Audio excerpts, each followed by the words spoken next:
No a je čas na to, aby sme sa porozprávali. Čo je to dobrý spánok? Ako si dopriať dobrý spánok? Rozprávať sa budeme tu v showroome spoločnosti Wood Service s pánom Petrom Kuricom. Dobrý deň, ktorý je riaditeľom tejto spoločnosti. Otázka je daná.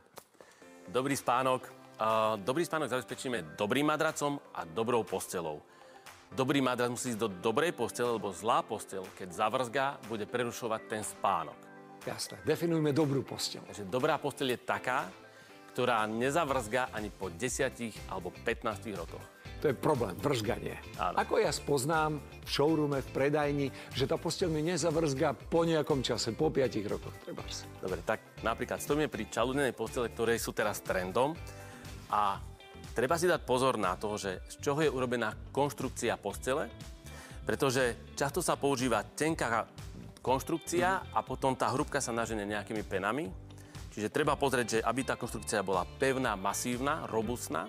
Toto sú tie vaše konštrukcie. Toto sú tie naše konštrukcie, ktoré zabezpečia tú životnosť tej postele kľudne 15-20 rokov, aj viacej. Je dôležitý aj spoj. Spoje sú veľmi dôležité, pretože často sa postele prenášajú z miesta na miesto a ten spoj zabezpečí presne to, že pevný materiál a pevný spoj potom nevrzgá tá posteľ.